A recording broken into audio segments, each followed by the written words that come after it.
Nacín o 26 de noviembre fai 59 anos, en Bodeus, antigamente chamada Aldea Vella, na casa de meus avós maternos. Por aquel entón xa tiñan a miña irmá Silvia. Ao pouco tempo meus pais alugaron un piso na rúa do Generalísimo. Ali vivín ata os 9 anos. Meu pai era sastre e montou unha sastrería onde tiña 4 mozas traballando. Ali naceron meus outros 3 irmáns, Pacita, Ángel e Manuel. Despois fómonos a vivir á rúa Alcalde Espiñeira, rúa na que meus pais tiveron a súa propia casa.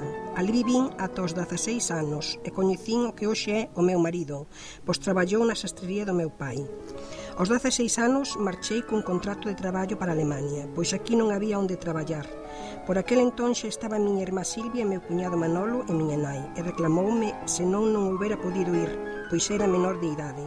Fun traballar a unha clínica, a cociña. O traballo consistía en fregar cacerolas, limpar leituga, pelar patatas, etc.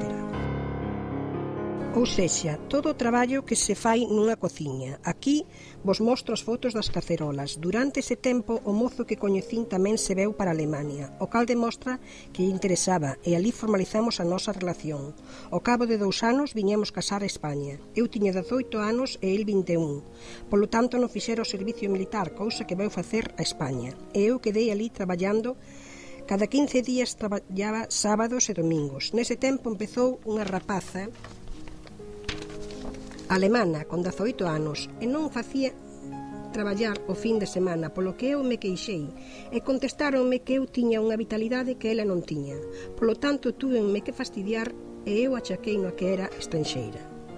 Durante ese tempo pasáronos a unha clínica nova, moito máis moderna. Ali xa non había que levantar esas cacerolas tan grandes, pois estaban empotradas. Ali cambiounos o traballo a min e a miña compañera italiana.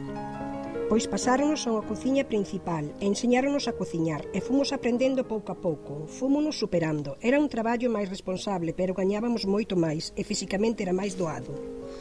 Conto outra anécdota que me pasou, a pesar que me avergonzo un pouco do meu comportamento que tiven. Como un día de tantos eu había cargado os carros coa comida. Eran uns carros moi grandes, pois cada carro levaba a comida a un piso.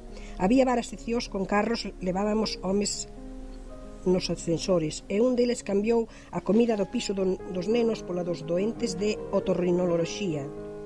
E armouse unha boa. Chamaron ao xefe de cociña e eu, cando acabei, fun ao servicio e sinto o berrar como un tolo por min, botándome a min toda a culpa. Empezamos a amañar as cousas e eu levaba un caldeiro de sopa e el seguía berrando. Entón eu non aguantei máis e derramei o caldeiro polo chan. E dixenlle, moi cabreada: "Iso amaño vostede". Marchei para a oficina e pedín falar co xefe do persoal. Conteille o que pasara e díxenlle que eu non permitía que me berraran así, que me preparara a liquidación. Estuvo un anaco tranquilizándome. Logo díxome que voltara á cociña e que non dixera nada. Así o fixen, pensando que cando chegara me ia mandar limpar aquelo. Cando entrei xa estaba todo limpo e non me dixo nada. Seguín traballando como sempre. O día seguinte tocaba facer unha pasta típica de Alemania. Puxenme a facela. Botei os ingredientes na máquina, tardei máis da conta en botarlle os ovos.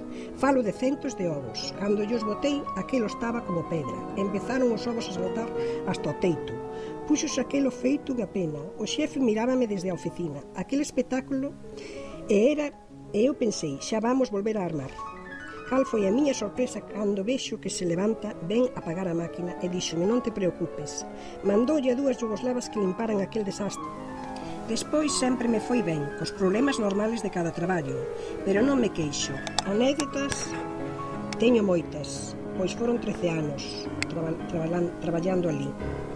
Estaba contenta, pero tivemos unha filla e cando cumpleu os 3 anos non a quixen levar ali á escola, pois víamos que aqueles que levaban os fillos ali despois tiñano difícil cos nenos e nós queríamos voltar a Galicia. Entón meu marido comprou un taxi e viñémonos vivir á rúa Martínez Pardo, onde fixemos unha casa. O primeiro ano paseino bastante mal, pois botaba de menos as compañeiras. Éramos 31 mulleres e levábamonos bastante ben, a pesar que éramos de distintas nacións. A miña filla fai 4 anos que se casou cun mozo estupendo que conoceu na Universidade de Arquitectura Técnica. Fai 8 días tiveron o seu primeiro fillo, polo tanto xa son avoa.